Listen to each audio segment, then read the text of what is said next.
So as you've all heard by now, I think I work currently as a chaplain at the Cleveland VA Medical Center.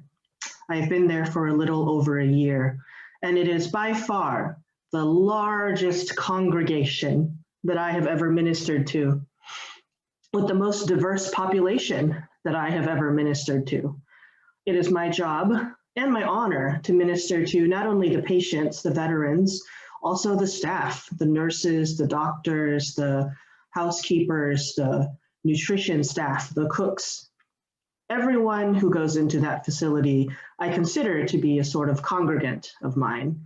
And so the result is that I have ministered now to so many different people. I have ministered to people with criminal records who have spent time in prison. I have ministered to people who are struggling with drug addiction.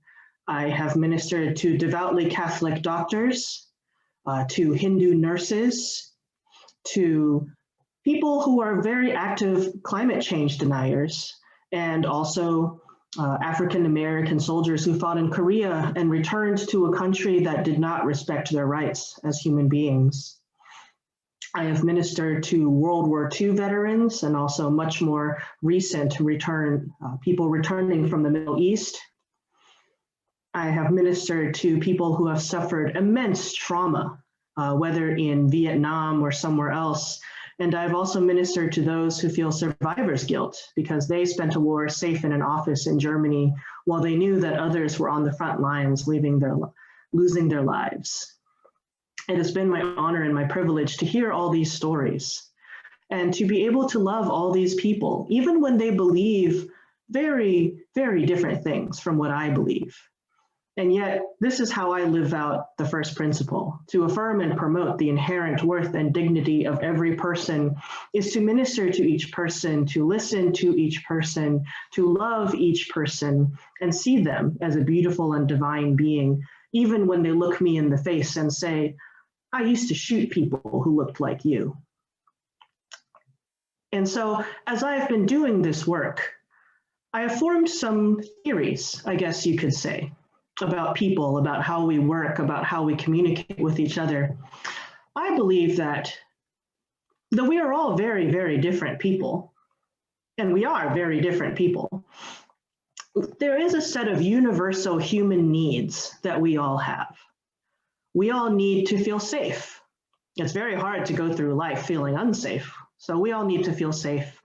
We all need to feel loved. We all need to feel accepted.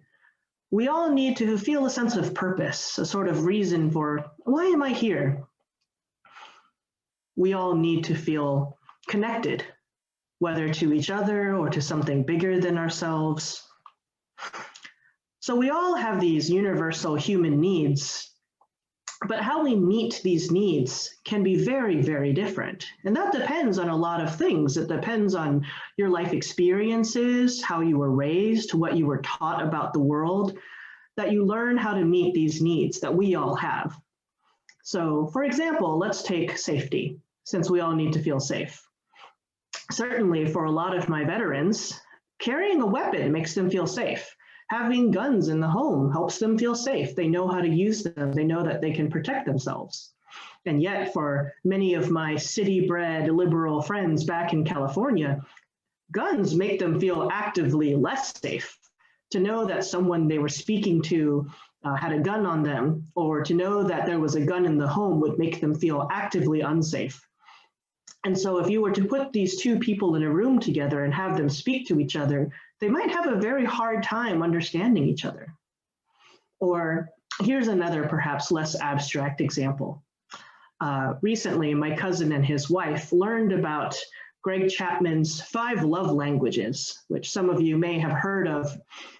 And so Chapman writes that there are languages of love that we speak to each other, and miscommunication arises when we're not speaking the same language. When it comes to my cousin and his wife, they have different love languages.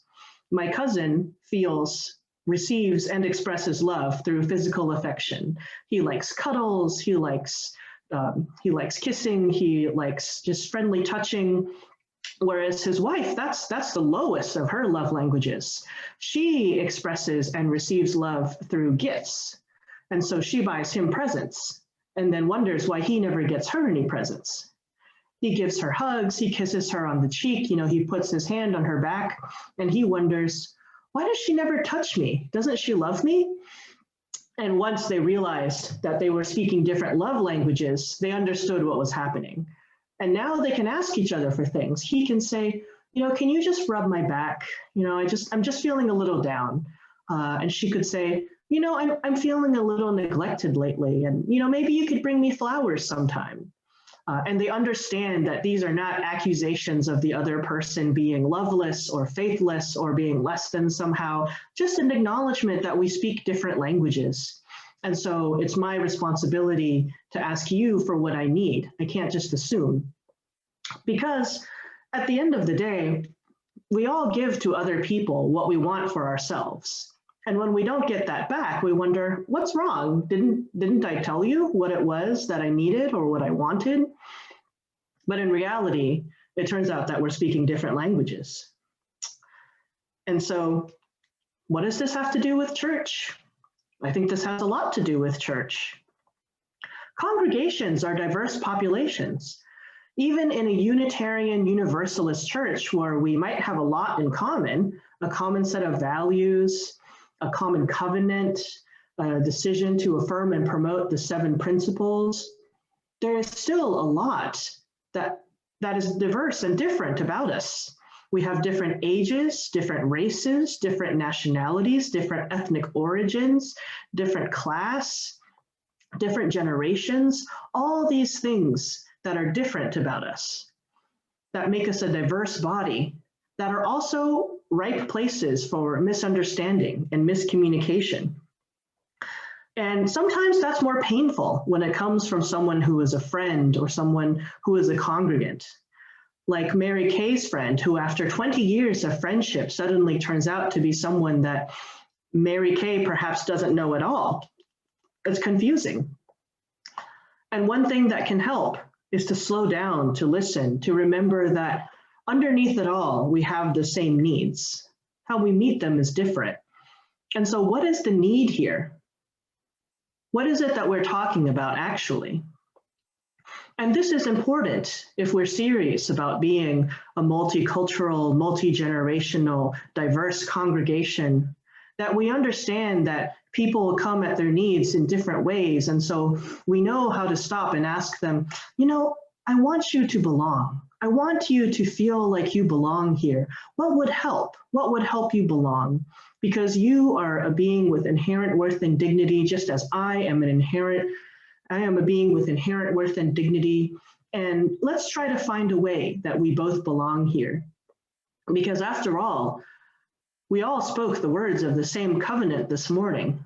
And part of that covenant is that we are a community together, treating each other with kindness. I think that this is the way to happier, healthier congregations. And what makes me really hopeful is that if we can figure out how to do that in our congregations, then we can figure out how to take that out into the world. If we can figure out how to do it here with people who share certain progressive values, people who share a certain cultural context, then we can take it to our friends. We can take it to our coworkers. We can take it to our families. I heard this morning several people say, oh, so-and-so who has very different thinking from me. We all have those people in our lives, people that we struggle to talk to. And to be clear, I'm not saying that this is some sort of magic bullet that's going to solve every single conflict, because sometimes other people aren't so interested in listening to what your needs are. And this is something that requires us all to take seriously each other's needs and to listen to each other.